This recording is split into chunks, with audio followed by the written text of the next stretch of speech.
do it.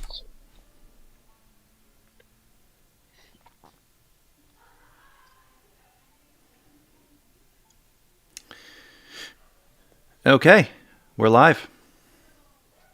All right. We'll just hang for a couple seconds here. How's our audio, Johnny?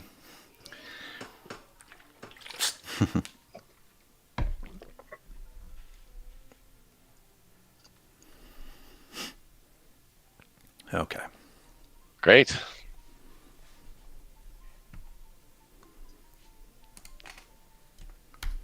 All right. Is anybody here? We got 5 people. Friday morning. I know I woke up late today, so need extra coffee.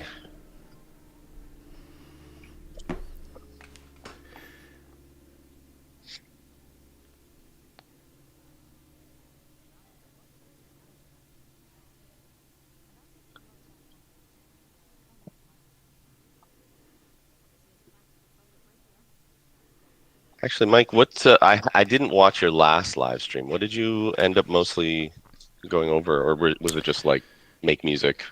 Mostly just composing. And I showed a little bit of a previous session from some music I was writing for a project, and just kind of winging it. Nice. That's always fun. And just talking about like just basic level stuff, like adding CC values to things that are like, because I listened to a lot of the demos on Discord, and it's a few things that people tend to miss. So hopefully it was I was watching that one. It's really, I really like the orchestration advice I get from your content, like just keeping it simple and getting lots of color through the orchestra. It's really cool stuff. Yeah, keep it simple, man. That's yeah, clarity. Oh, my computer's doing something. Yeah, clarity of your orchestration is something that, like, I think when I was younger, it was like, oh, I'm learning all these bells and whistles. How can I dump them all in a track? And it's like, but wait, my idea started with like 2 fingers on a piano. How can I have that level of clarity, but with the fullness and the palette of the orchestra? You kind of like, you ever see those like memes with the curve where it's like, I like simple orchestration. It's like, no, you have to have everything, and then you go back to like, I like the genius, and then like the yeah. Cool. Hey, David. Where are we all based? Yeah. Well, we'll get to. We're gonna wait till we officially start. We're kind of just hanging out here for a sec. Yeah, we're warming Make up. sure people can find us on the internet. It's always the challenge is finding the best time to do this. It seems evening is the best time, but I don't think any of us want to do that. So. Hopefully, if you guys, we're going to archive this, and you'll be able to watch it at any point. So,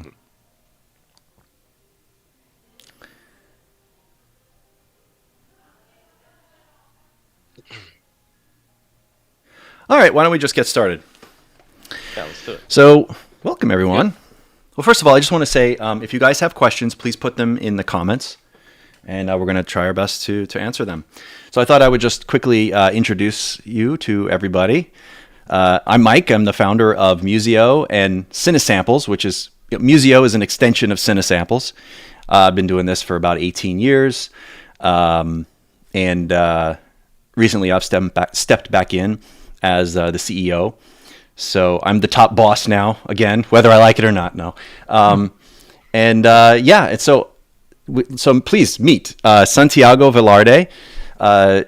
Santiago is in charge, basically head of production. So all of the instruments that end up going into Musio pass through Santiago.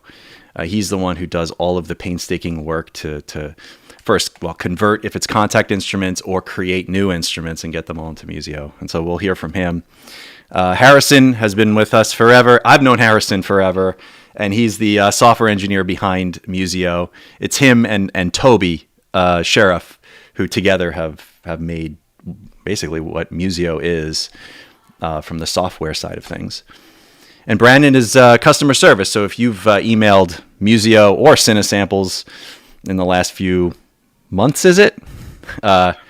It likely was Brandon. So he's we just had that big Memorial Day sale, and he's been up to his neck in support tickets, but he's done a great job of getting back to everybody and helping everyone out. So yeah. Well, first, why don't we start with our first question here from David? Where are we all based? Well, we are a remote company. We originally started when we were founded in Los Angeles. For me personally, we just, my wife and I, we sold our home and stuff in LA. We're now after living in LA for 20 years, we're now in North Carolina, kind of on the East Coast. That's where I'm originally from. That's where my wife is from. So that's where I've been hanging out these days. Where are you guys living? Yeah, I'll kick it off. An interesting thread about I think we've all seen each other and met in LA and probably got started with Musio or CineSamples in LA. We're all composers too, right? Exactly. That's the thread I was going to say. Like, Mike, you went through the USC SMPTV program. That's where I first met you when I was in the program and graduated. I know, Santiago, you did UCLA, I believe.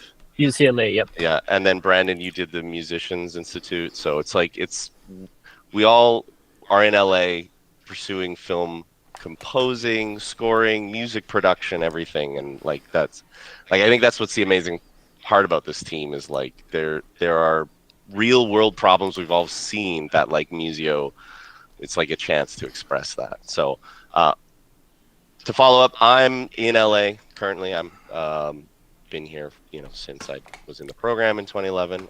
That's how I met Mike and this team, and that's how I met Toby as well. He can't be here. He's on a well-deserved vacation, but he's also similar story of went to the USC SMPTV program, and then I connected with him. We were experimenting with some, composing tools, and then Mike said, "Hey, I got a big tool I need to make." Yeah. Yeah. Cool. I'm in continue. LA. Oh, yeah, go ahead. Go ahead. No, I'm in Los Right. Angeles also. Yeah. Cool. Yeah, and I started in LA. That's also where I met Mike, and right now I'm based in Lima, Peru, in South America. Very cool. All right. Mm-hmm. And the rest of our team, we have some marketing people that are spread between Nashville and upstate New York, and trying to think what New else. Orleans? Yeah, New Orleans. Yeah, Johnny. New Orleans. Mm-hmm. And and then we have some contractors that come in and out, and they're from all over as well. So this is our life, seeing each other here in a digital format. Whether not my favorite, but Cool. All right, we'll get another question here. Musio is so well optimized. Well, you can thank Harrison and team for that. Thank you. Yeah, there's more performance to squeeze out of it, and it'll always be that case. So it's something that's always on the top of our mind when we're adding a feature is, hey, let's not kill performance.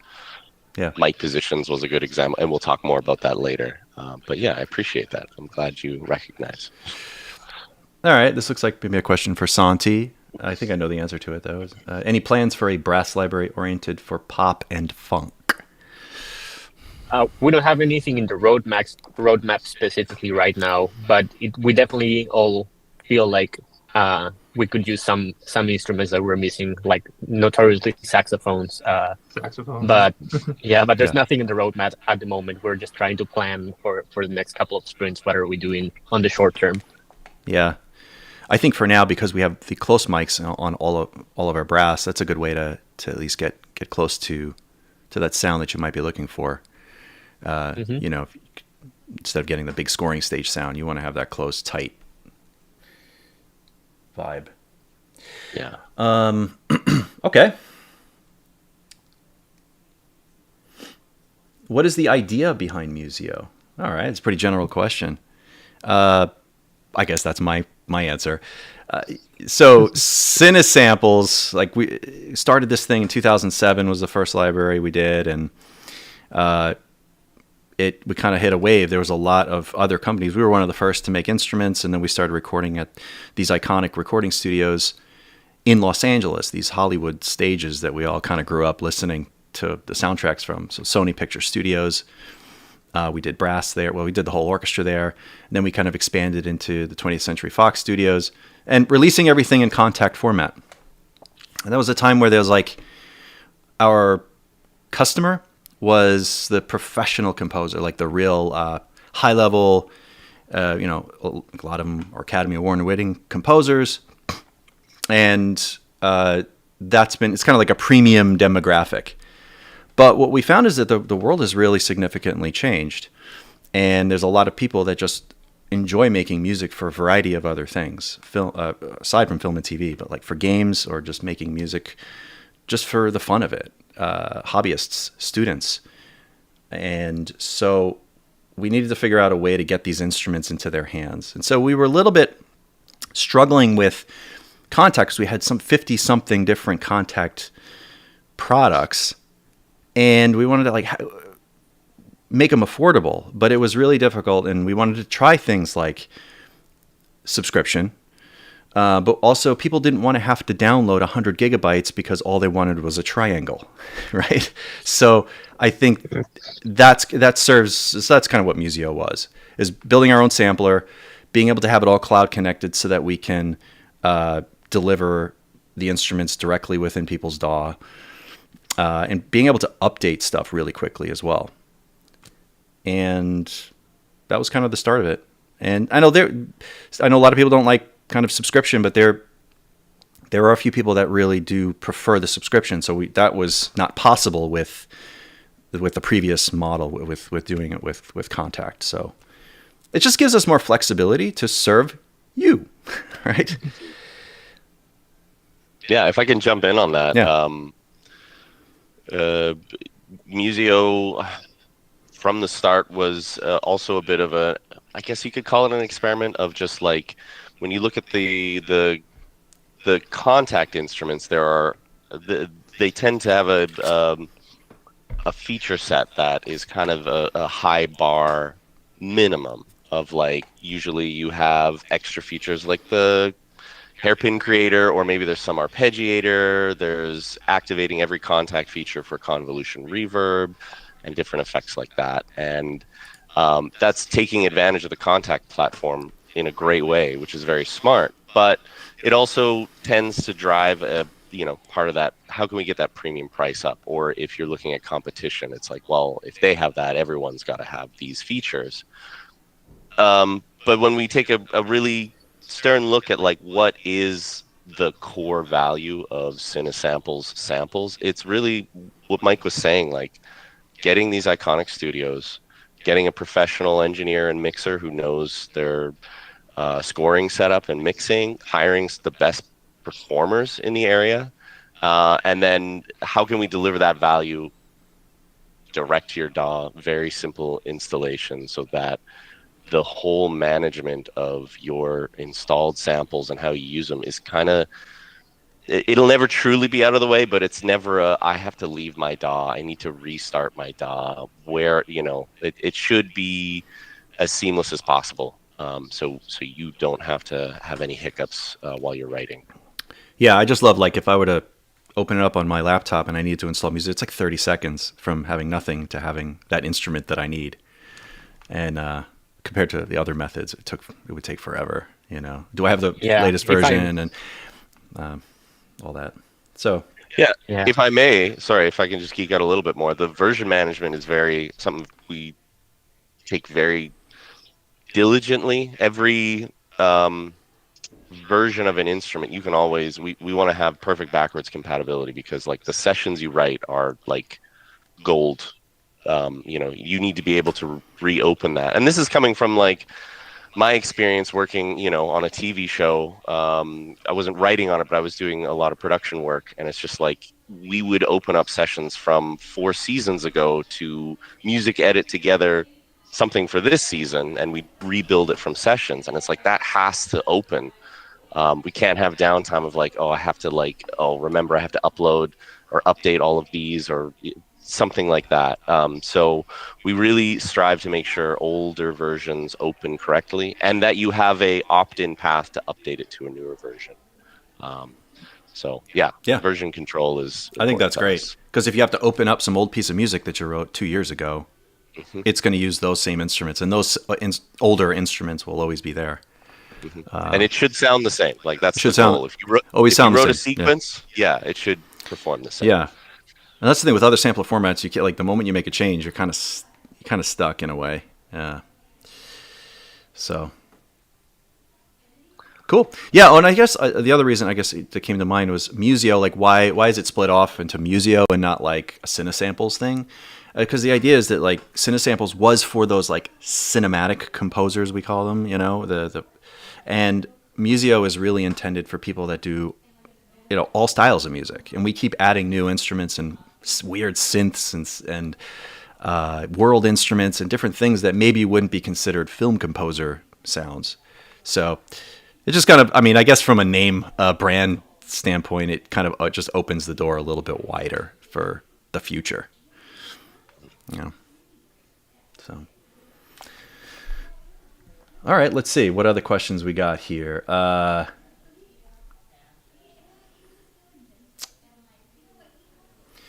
Is it true that the CineBrass Core and Pro are the same players that played on JW scores? Yeah, for the most part. Yeah, a good portion of them have played. A lot of them were guys that were in that sort of golden heyday of the 80s and 90s and played on all of those soundtracks. So, yeah, we're really fortunate to get to work with those guys. And, you know, and that was kind of like when we started, it was like we're just 26-year-old kids, you know, working with these, like, letting us in there to record these guys. But what's amazing to us, as an aside, like, being able to sit in the studio and record in such a weird way where you're sampling every note and every articulation across the entire range of every instrument and every instrument combination, you learn orchestration, and you learn what's possible. You learn what's really difficult. You learn what's easy, you know. So that's been really fun. And just being able to see what these incredible musicians are capable of.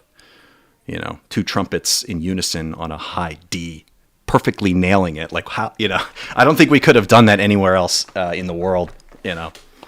So, let's see.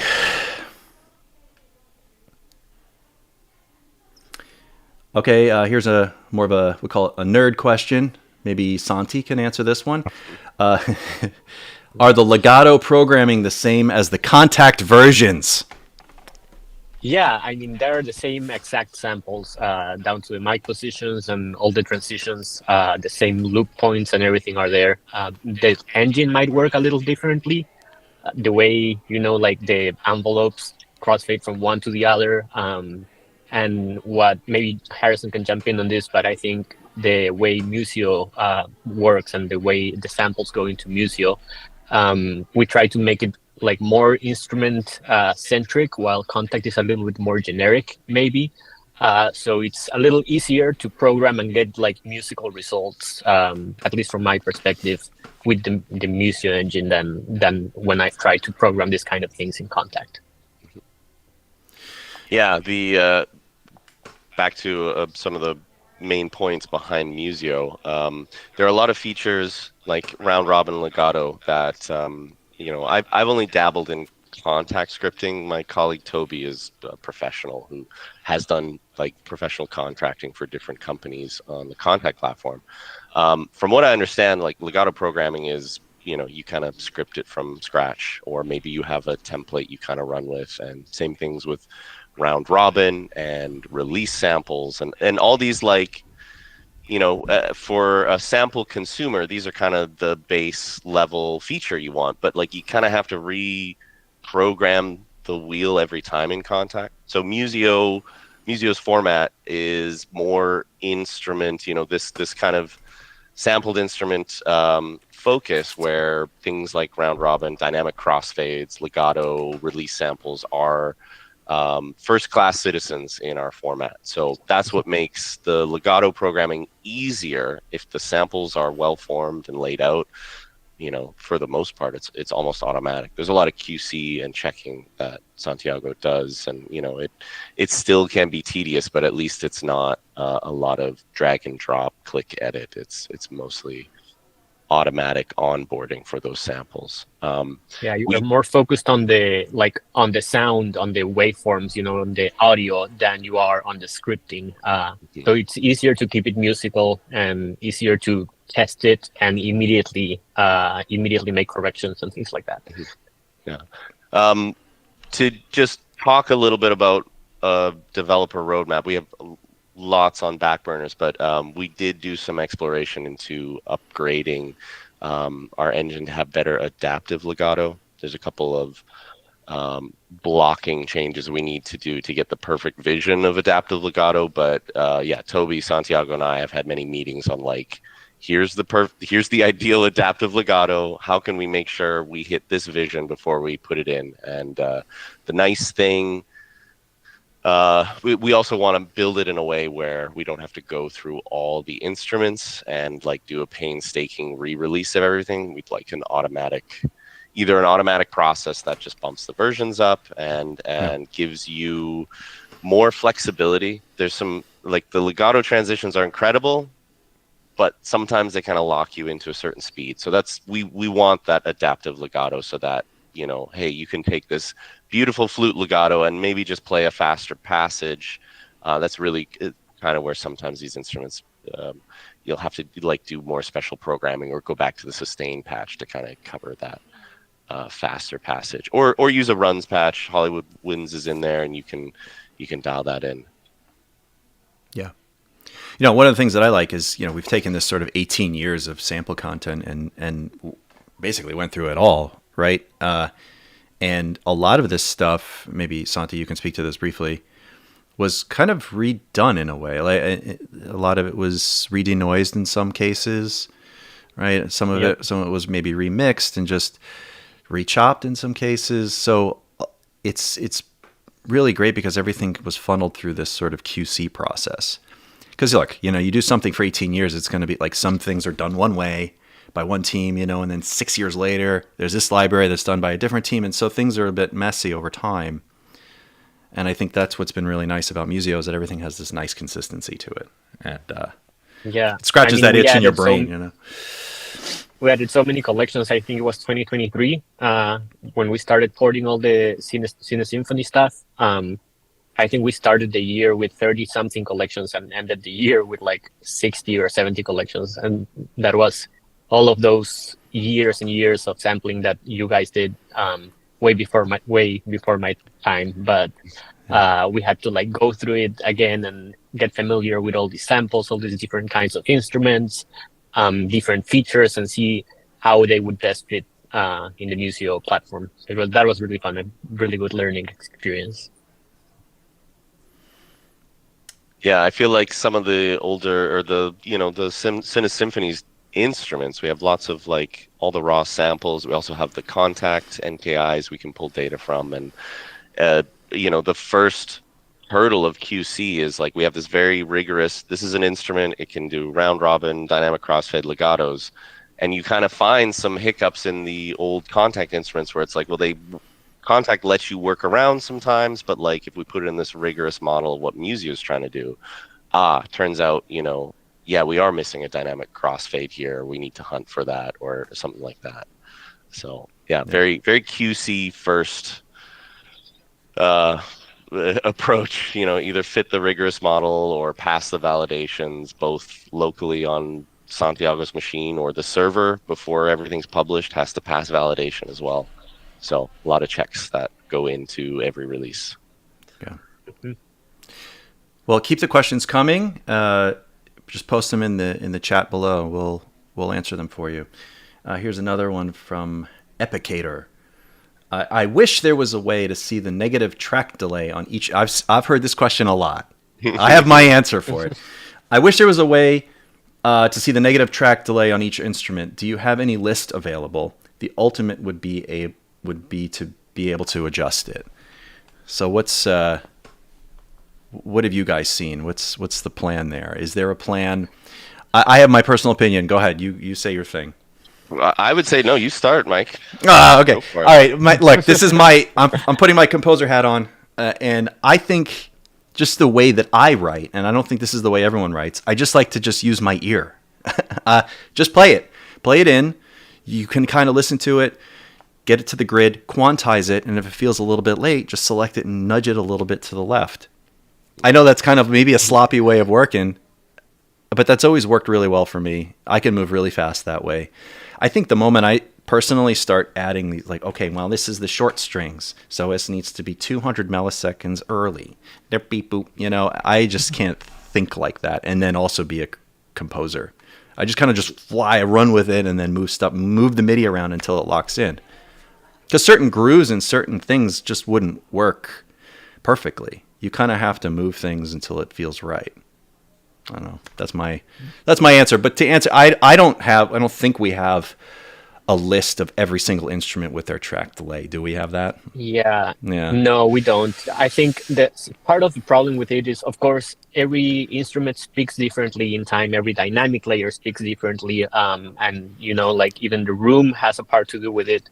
And we started porting this huge catalog of things that, you know, it was not all of it developed by me, but it was all, I guess, part of Mike's different teams that have been here over the years. And there's so many different workflows for doing things, so many different methods of cutting samples to like the downbeat or to the start of the transient, or, you know, just all these different things, and distilling that into a cohesive database would be a huge task. And I guess if we were a bigger team, maybe we would be able to do something like that.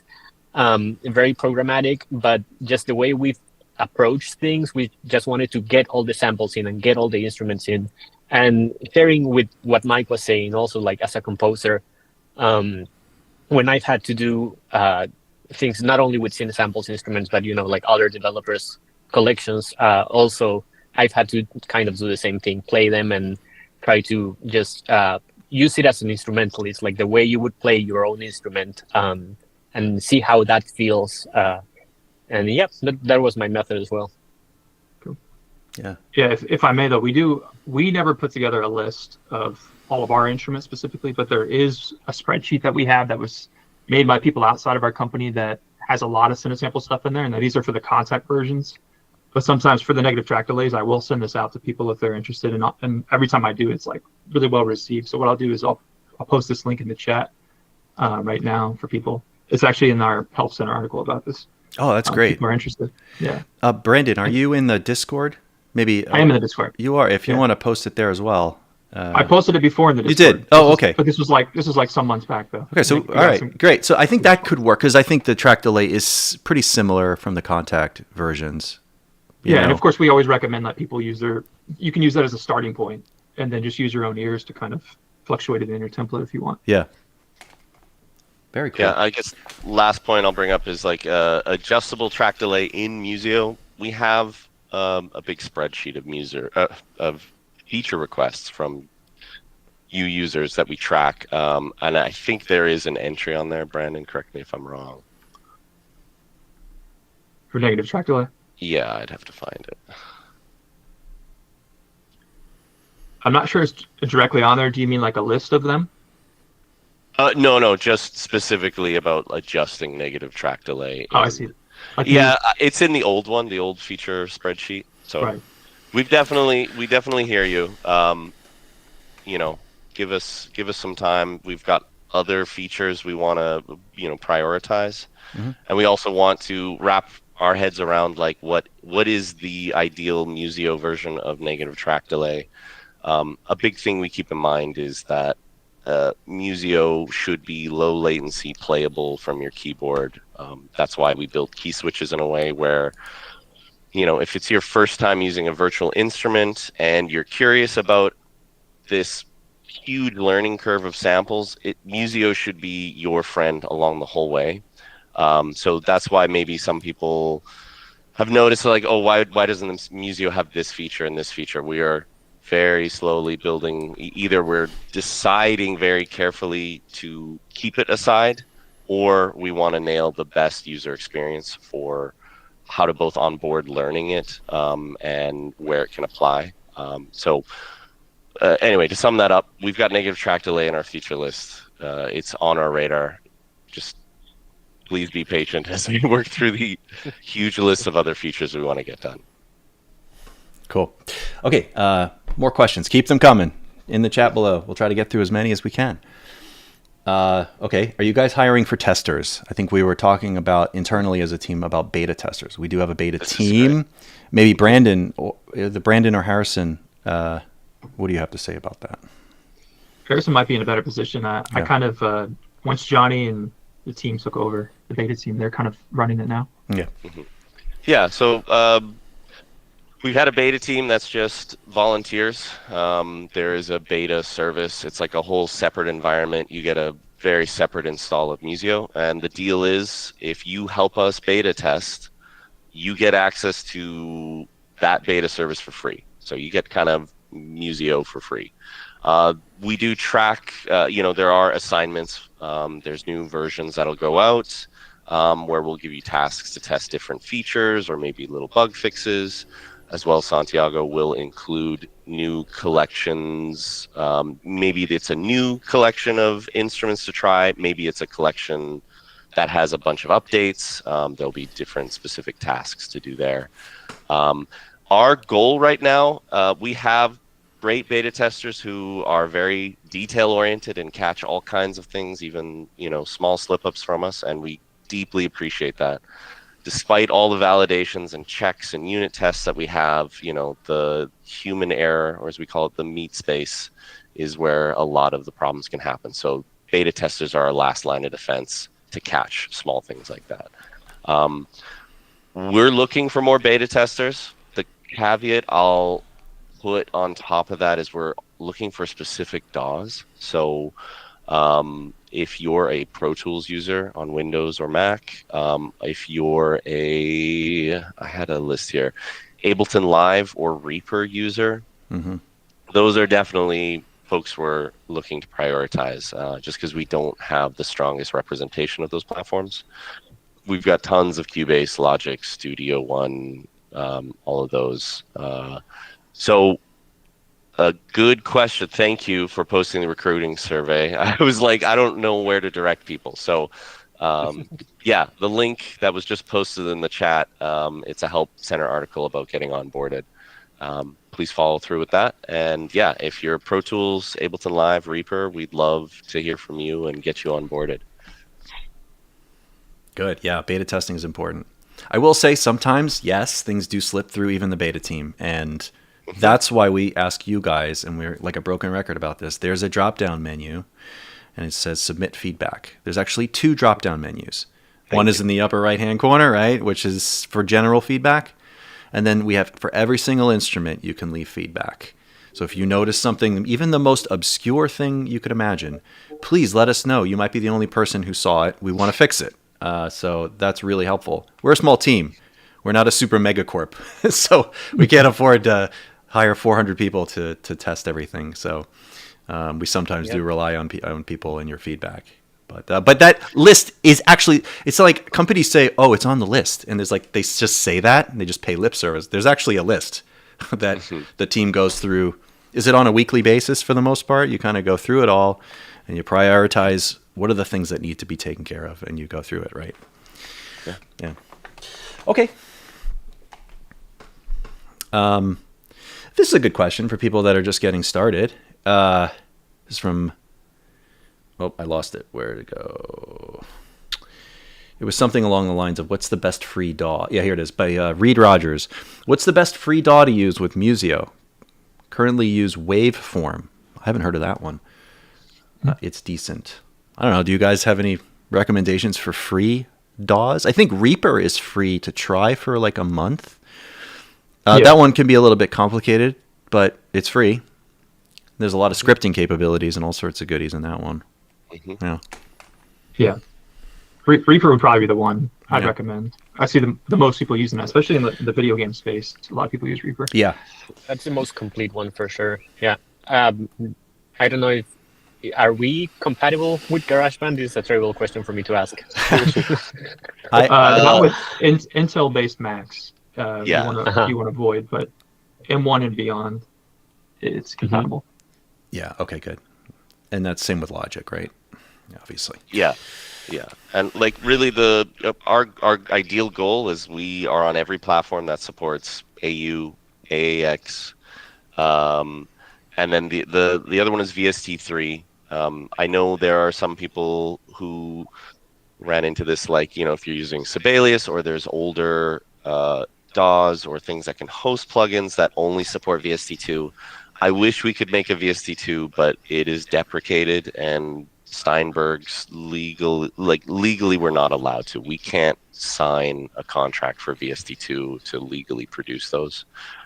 So it's an unfortunate situation. But yeah, if your DAW supports AU, AAX, VST3, Musio should work. If it's not, reach out to the beta team and let us, join and help us test. We'd love to, learn more quirks about the particular DAW you use. I feel like every year there's another new DAW that's like, oh, what is this? All right. Let me see. I should be prepared with the question so that when there's no pause. This is pre-made one. Yeah. Do you have a question? I was just the next question after this. What is do you it? have pre-made templates for popular scoring DAWs? We don't have our own Musio branded ones, but I got to shout out Composer in an Afternoon. Is that, or Template in an Afternoon? By Cinematic Composing. They're a partner of ours. If you check out their stuff, there's a course, and I believe there are templates featuring Musio for definitely Cubase. I think there might be a Logic template. They're purchasable. They're charging for that. But if you buy their templates, you will get, I believe it's 3 months free of Musio access. So we just have a partner deal. Yeah, again, we're a small company, so we absolutely encourage business partners to kind of jump on, use Musio, build a product around Musio. We will happily support that. Yeah. Another one I'll shout out is Robert Rodriguez. Robert Rodriguez Yeah. has templates. Great. Yeah. Take it away. I'm gonna post right now. I'll post a link in the chat. It's the Logic template that he set up. Yeah. Go follow his YouTube channel. He's fantastic. Robert Rodriguez. Yeah. And I'm going to shout out one more. It's a company called Babylon Waves. And I believe we had an old beta tester Discord, and I believe the creator or founder of that was on there and was asking a bunch of great questions about key switching, and makes a lot of articulation mapping for popular DAWs and notation software. I know we covered, a lot of people are maybe switching from Sibelius to Dorico and want to build templates with switching for that. And I would point to Babylon Waves to find like complete purchasable sets of articulation switching. I'll post this in Where can I post this? In the chat, you mean? Yeah, the YouTube chat. Can I? Yeah, I mean, it'll be in your name though, but Yeah, in your personal. Wow, I built Musio, but I can't find the chat box. I'll tell you, yeah, YouTube has changed so much. I feel like an old boomer. I used to make fun of my parents for being like, "Oh, you're so slow. You don't know anything." Now I'm becoming that parent. I'll figure out where to post it. But yeah, All right. Babylon Waves. I think. Oh, there it is. Thank you. Yeah. The best thing is I think, in our Discord community, people have been sharing things. So if you have a template, it's really valuable if you want to share it with other people. And I think that's really what's going to be great. Because templates are constantly changing and being updated. So consider doing that, I've shared mine. The only thing is I'm on the beta team, so it may not open up well on your end for DP. So yeah, a quick note about that. If you're using instruments that are on beta only and haven't been released to it wouldn't work. Production, those wouldn't load. Yeah. You might see hey, couldn't find this instrument. But for the most part, we use stable IDs between the services. There used to be a problem with that, but yeah, if it's on beta, it should have the same IDs in production when it goes live. So here's just a praise report. EKH Supreme says, I just want to say I love how optimized your libraries are compared to the competitors I won't mention here. Oh, well, that's very sweet. And I know that just makes Harrison's day. Because that was always been the number one priority, right? We had our KPIs and boop, boop, like our, OKRs or whatever we called them.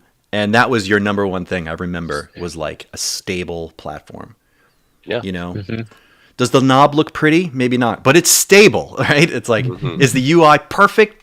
No, but it's stable, because that's really a number one priority. All that other stuff we can clean up, or if we find a little quirky thing. So I thought that was a really good. You have been successful. Yeah.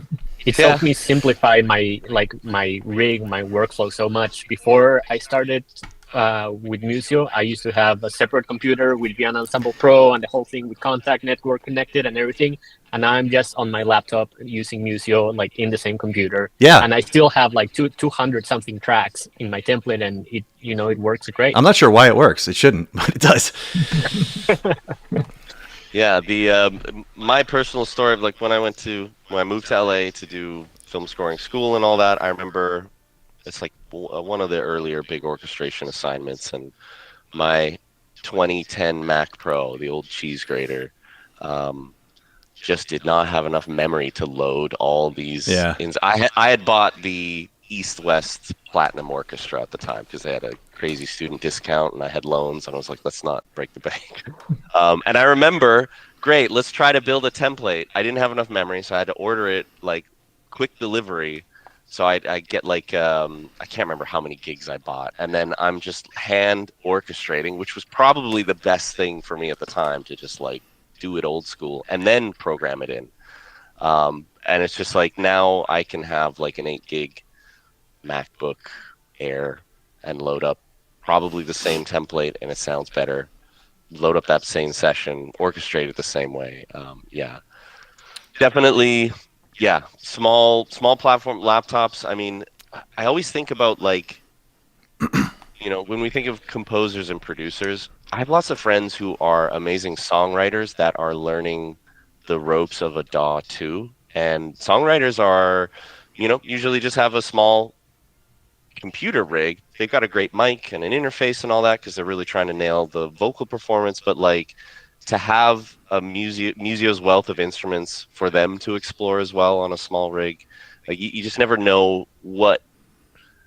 I wouldn't say a songwriter is a casual musician, but like maybe casual in the DAW usage. It's it is something. You have to. It's a skill you have to learn, and quite literally a discipline you have to practice. So, I think Musio should be proud that it kind of fits on the smallest scale computer. Cool.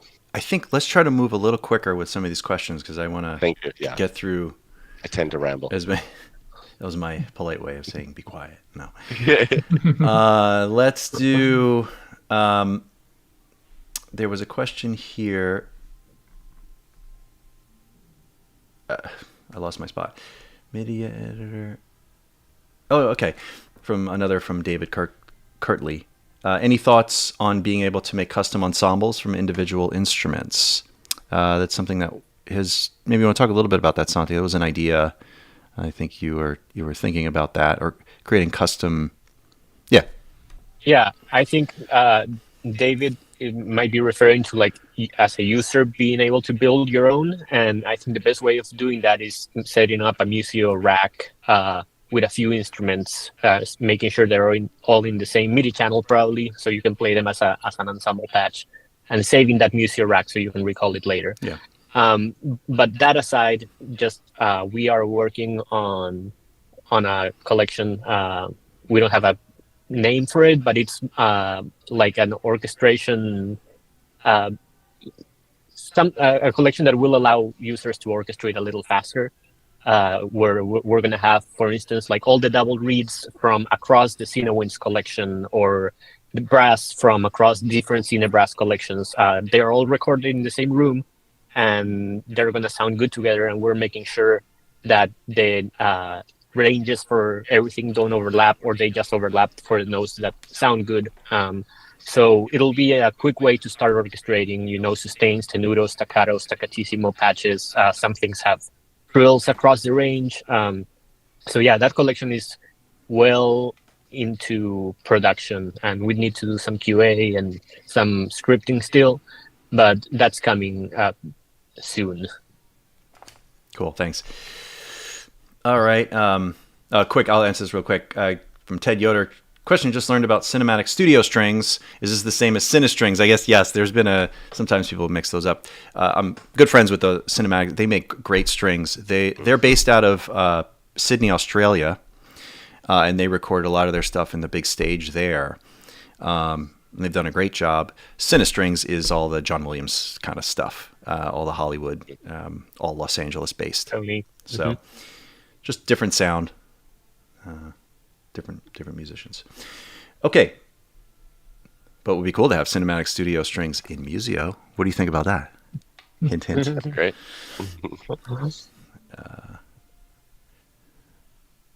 Okay, question for the team. Will you release a new roadmap as you did in 2023? And it kind of ties into this next question. So why don't we together answer this? How is Musio 2 coming along? Are there any hints that you can give on what we might be able to expect from the next collection?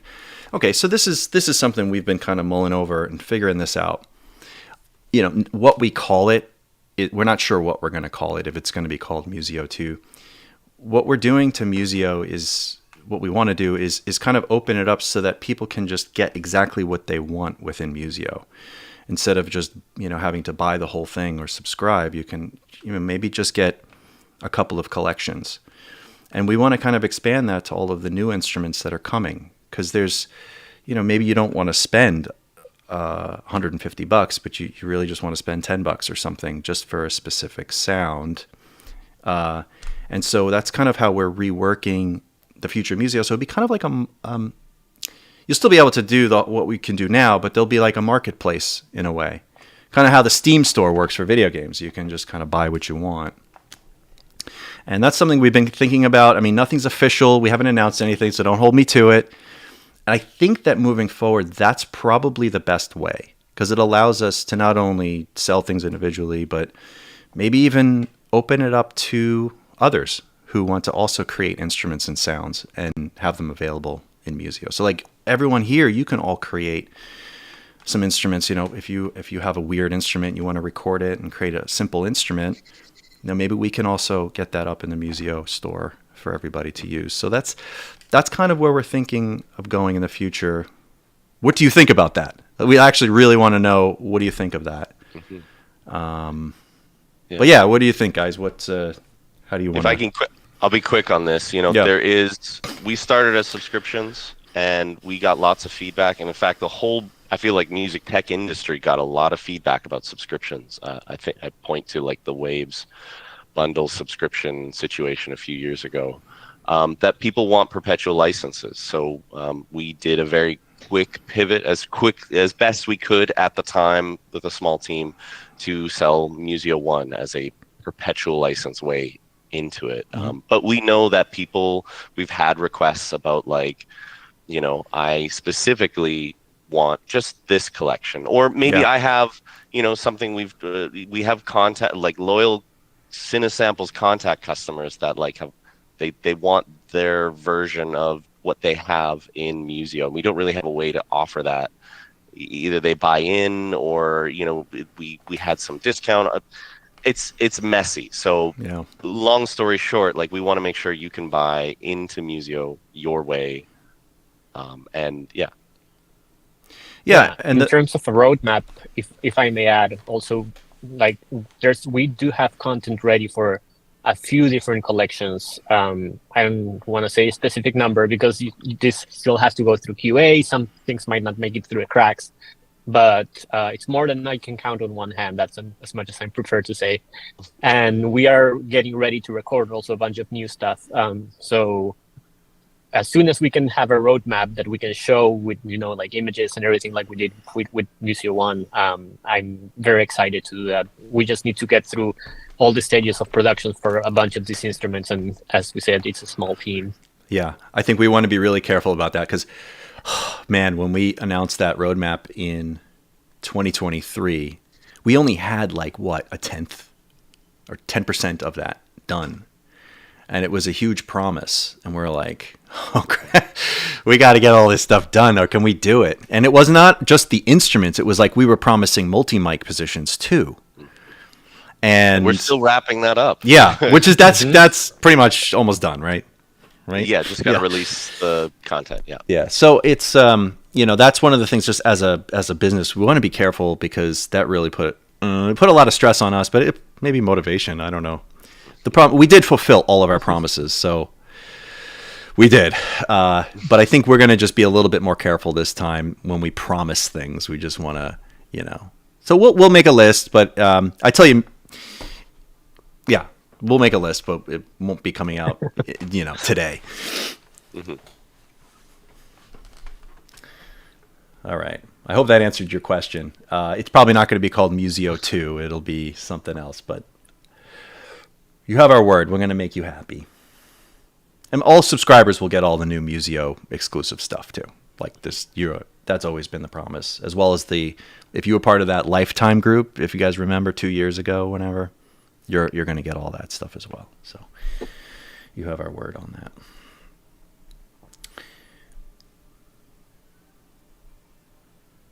that. Okay, this is interesting because I've thought about this, and I know we've talked about this. iOS.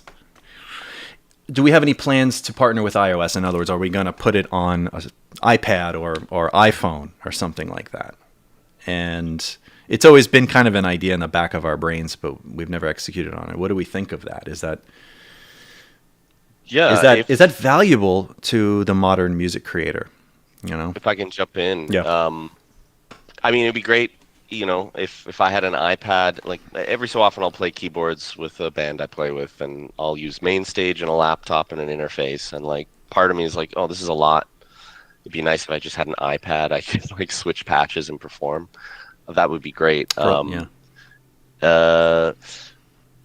But going to iOS and iPad or any touchscreen we really obsess about UX, and like immediately the first thing that comes to mind is like, this is a very different UX. Some of our interactions are very scroll, mouse, clicky oriented, and now we've got taps, touches, pinches. So that's the first thing that kind of says, oh, maybe not quite. Yeah.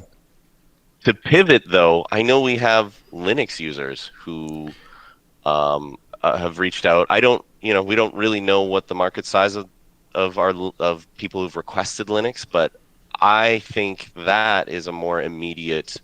I won't say priority, but it's the same UX, right? It's a desktop computer. Our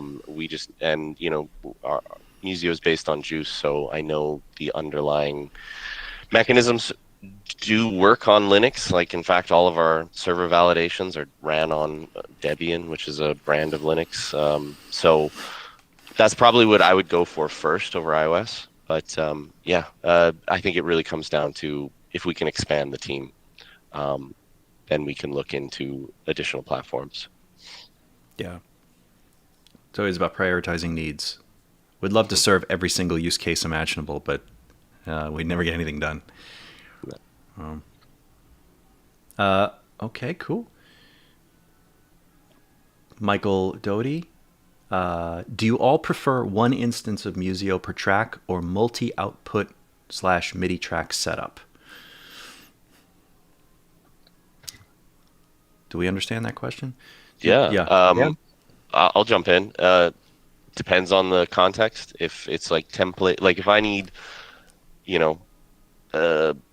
just a set of string articulations, I use Logic as my main driver, so I will happily set up a Musio instance and maybe, I want all 5 string sections and I'm targeting 3 articulations. I usually use a separate MIDI lane per articulation.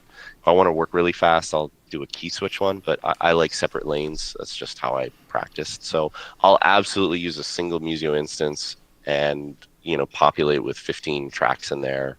MIDI out. I won't have a separate stereo out for each one. Maybe there'll be shorts and longs, or a shorts and long per section. But if the context is like, I like making a lot of electronica or just like more pop tracks, that's where I'll switch modes to just more like there's just one instrument in there per instance, and I kind of want to work that way because I'll usually duplicate those tracks a lot to tweak something, or maybe checker because one has a longer release or one has a shorter release.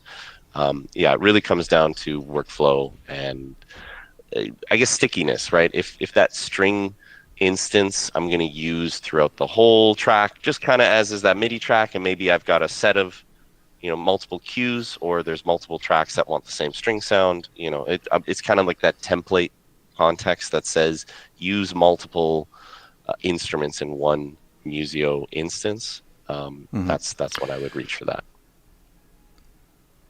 Yeah, if I may, I do. I used to use in the contact way multi-output, like one instance with a bunch of different articulations and do multi-output and all of that. But with Musio, I switched completely and I'm just using one track per instance. And it works. Like I've expanded my template from like 100 and something instruments to more than 200. I think I'm down to 300 now. And yeah, no hiccups in performance or anything, just very fast. Yeah, I'm a one instance, like one instrument per instance kind of guy. Like every articulation on its own track. I never do multi outputs or key switches or anything like that. Just like having that quick ability to just click like on the pizzicato track and just play. Not having to worry about the routing or anything like that. Yeah. But then my template's like 800 tracks or something, so it gets ridiculous. But nice. I will say one of the perks of Musio is the host save data. Sorry, I'll pat myself on the back again. The host save data is very small. It's a simple XML file. So if you had a massive template with contact saves the entire like logic of the instrument in your DAW session, and that is a feature because contact is infinitely tweakable because it is a true proper sampler. Musio falls under the more rompler side, right? You can't fundamentally tweak the underlying instrument. We give you some controls, but it means that the save data is like just a handful of text, and your massive giga orchestral template clocks in at like maybe a 5 megabyte logic session or something like that. Yeah, that's one of my favorite things, because like when I'm saving, it's just an instant save. With other sampler formats, if I'm saving it, there's like I get the beach ball of death, and it just kind of because it's trying to save all this stuff, and it's a huge file. So that's what's been great. Okay, let's hear more from Santi and Brandon. Okay, Harrison. Yeah, I'll talk out. Let's see. We've got some positive stuff. Independent developer here. No, okay. Are you thinking of? Yeah, I've heard this question a couple times, and I don't know. Are you thinking of making a virtual stage that all instances are synced? Yeah, I've heard this a lot. There's so many great reverbs out there that allow you to do that I wonder, is that something that's valuable for us to spend our time doing? And the whole point of Musio, a lot of the samples are sampled in a specific location on a large scoring stage. And you have that natural placement already, which I think is superior to any sort of, we're faking it, especially with mic positions now. Yeah. Being able to capture different parts of the room with mic positions. Yeah, I've always found some of the best mock-ups are just use what the samples naturally do already. Some of the people that are just like the best in the world at this, they kind of just, their setups are quite simple, and they're not getting too crazy with stuff. That's what I've seen. Yeah, I feel like separating the composer part of it with the mixing step has generally led to better results in the sound. So when I'm writing music, I like my template. For the most part, use the studio mixes. For some instruments here and there, I'll use the surround or the close, like the bongos or the clave. I use close mics for that. For some of the bigger brass, I will add the surround mics to get like the bigger plume in the room. But for the most part, it's a studio mix, and then like taking care of the mixing as a separate process really helps you get better results in sound.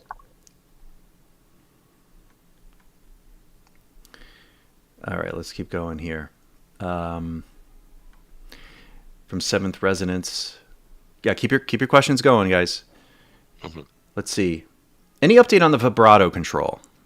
It's a good question. Right now, we have for some of the instruments, there's non-vibrato, there's vibrato, and espressivo. So we've got like 3. Some I think we even have up to 4. I And think they're 3 is the current. top. Is it 3? Yeah, but they're separate patches right now. And I know that in some of the contact versions, those you could crossfade. We haven't really talked about it too much because I personally like them separated. So, what do you think? Yeah, if I may, I think we haven't talked about it in a long time with you, Harrison. But I remember when we started programming the instruments and porting all the contact instruments, we did have a couple of conversations about this.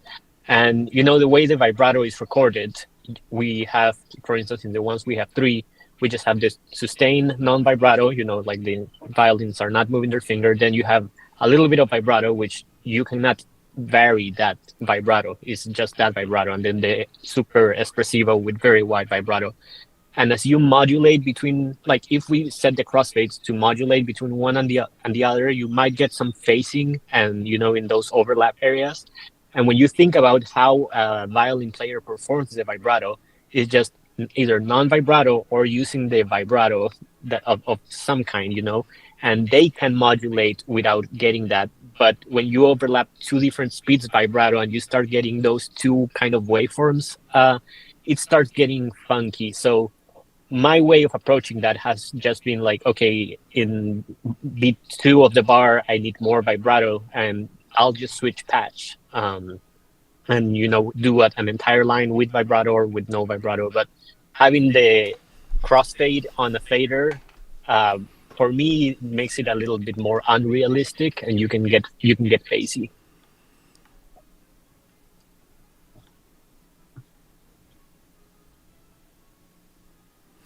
Okay, cool. Let's see.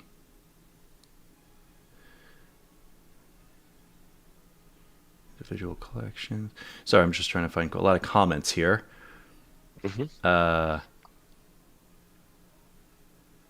Continuing on the vibrato while you're reading that, that will also mean that you would triple, for instance, the memory that an instrument uses. If we want the sustain and have all 3 vibratos one on top of the other, you need to load all 3 speeds of vibrato at once.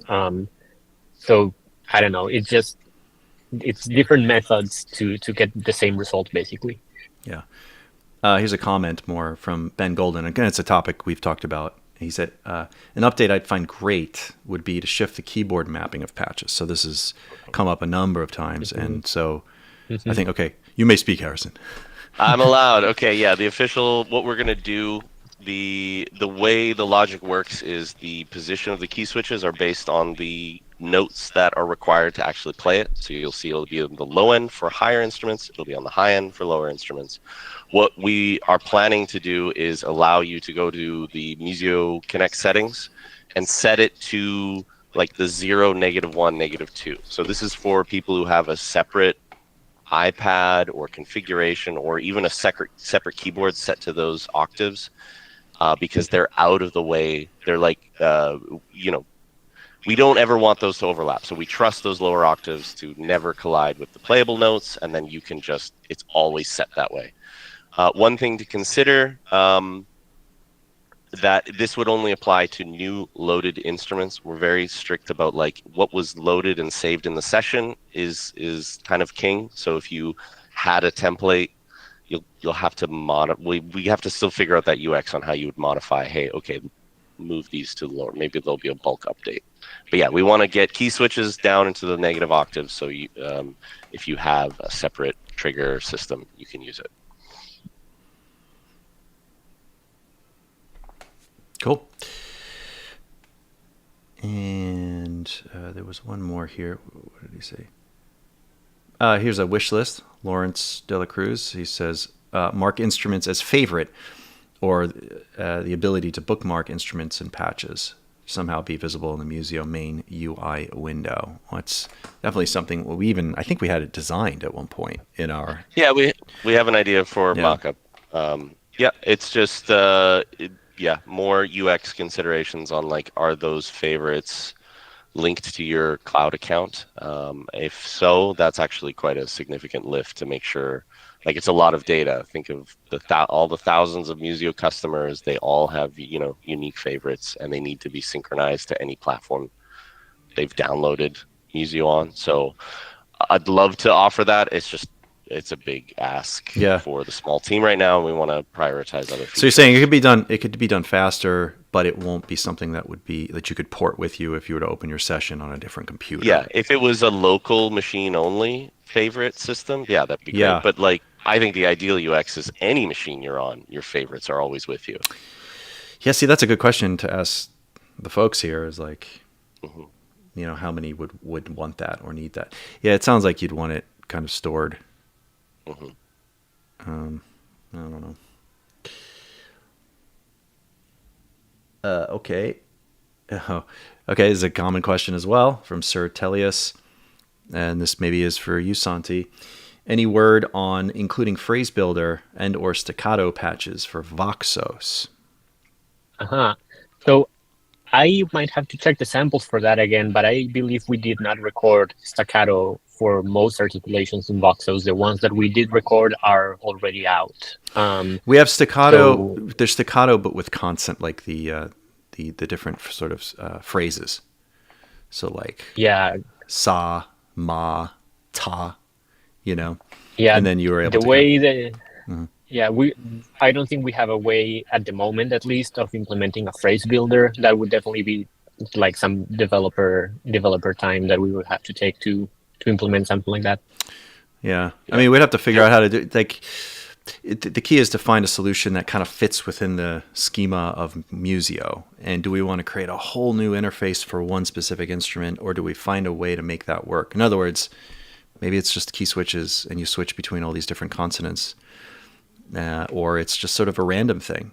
Because we do have, Santi, the men of the North, and I think women of the North have this sort of consonant changing, but it's sort of random, right? It's treated. And Men of the North.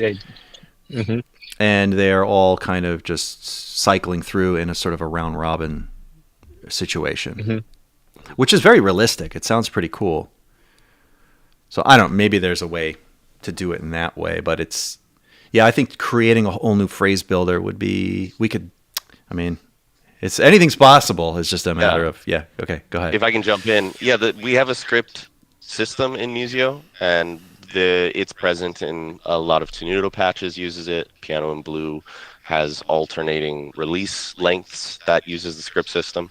The real limitation is what we present to you, right? The interface for actually building it would be the biggest lift. And like you said, Mike, we'd be devoting a lot of work specialized in a very niche, just like this choir phrase building, that takes time from other features. And sometimes, I also like to think of like, could this be a feature outside? Like if you had a specialized key switcher, maybe it can manage the phrase building for you, and could be a universal phrase builder for every choir library. But yeah. Okay. All right. We've heard this question a few times, and I know there's fixes coming in for this. We launched all this multi-mic stuff, and there's a question from Ben Golden. He says, lots of red exclamation points and missing samples, appearing in my patch mics. I've tried repairing samples. Is there an obvious solution for this I'm missing? So maybe, Brandon, what's the kind of answer we've been helping people with? Yeah, I mean, this particular thing, we've just started seeing this just a few times here just recently. It affects certain users, right? So. Yeah, there's not an immediate, there's not an obvious solution. I definitely would recommend reaching out to us at support@musio.com.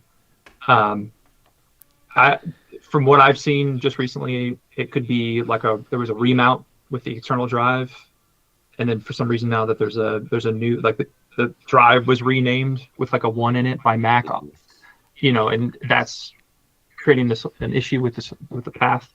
Yeah. So that seems to be kind of what it's related to, but we haven't seen this enough to really have an obvious solution yet. So definitely reach out to support@Musio. Yeah. Submit app feedback, because and include your logs, because that includes a lot of information on what system you're running.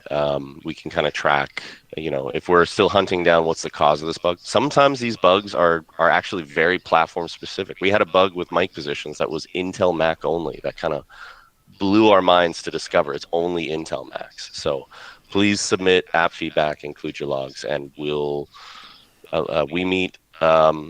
We keep in touch about support tickets as they come in, but we also have a deep dive every week, and we'll go through those logs and we'll write notes and give you hopefully a solution in the moment. And if not, me and Toby and the rest of the team will do additional deep dives through the week to solve these problems.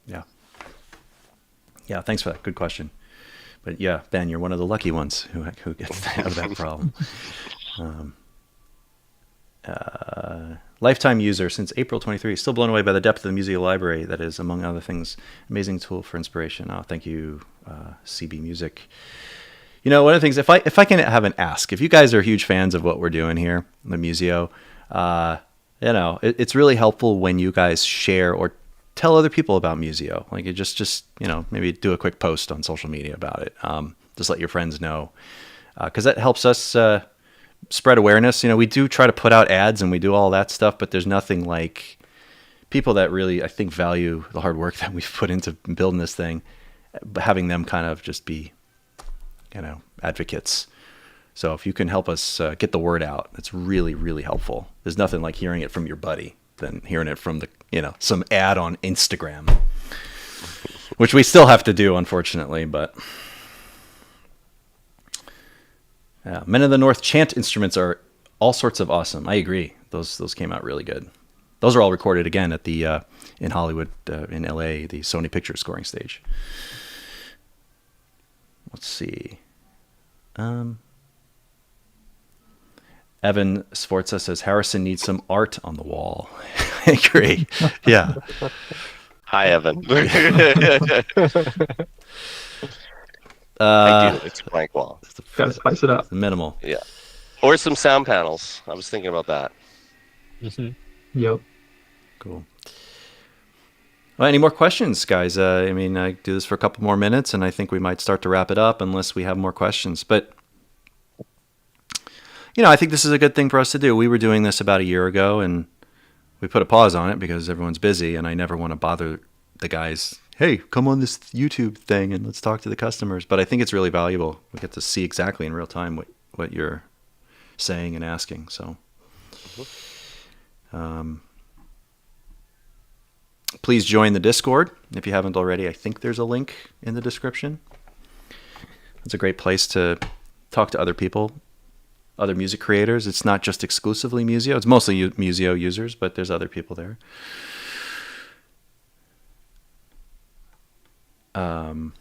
All right, maybe we'll end in this question, okay? Daniel asks, curious what the four of you really want to see next in Musio. Like, what are our personal wishes? I'd like to see more sound design, the textural, kind of experimental type stuff. As because we have so many amazing organic instruments with straight articulations. It'd be great to get some more textural, ambient, synthy stuff that people can use in more hybrid scoring. Yeah, cool. I agree. We have that Soundscapes, which is good. That was a good starting point. Collision has some really cool stuff. But yeah, I definitely that's the key is there's so much orchestra, and it's like, okay, I think we've got the orchestra down. I can't imagine anything that we're missing. Right. I'm sure somebody will yell at me and name something, but yeah, its idea is expanding beyond that. So I agree. More sound designy stuff, and that seems to be what people are composing more of these days. Right. What do you think, Santi? Yeah, something that I would like, and I think it's safe to say we're working on it, is getting some more tempo sync capabilities, and that hand in hand with adding more DSP, because at least as a developer, and this would go to doing more sound designy stuff, like if we can add on the back end some delays or reverbs or that kind of stuff, and make presets and patches that already have this sound designy thing that will change with your tempo in your DAW and everything. I think that opens the possibility to like even if it's with new samples or with the existing samples, like expand the sounds we have a lot. So I think that would be pretty cool. And yeah, just more instruments outside of the orchestra, different kinds. I love world instruments, and I really want to explore that a little bit more.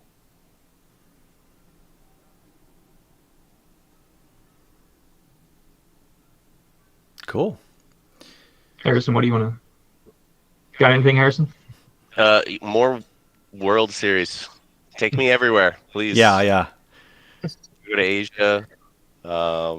Yeah, we've been talking to some guys. Santi, you've reached out to some guys in China, is it, or China and Japan. And Japan. There's I'm in Peru. Yeah, so. Right. Oh, you have a growing guitar collection yourself, so. Yeah, we're working on some stuff like that. Yeah, I think definitely expanding that, and we don't necessarily. I would love to fly to these places like we did the last few, but.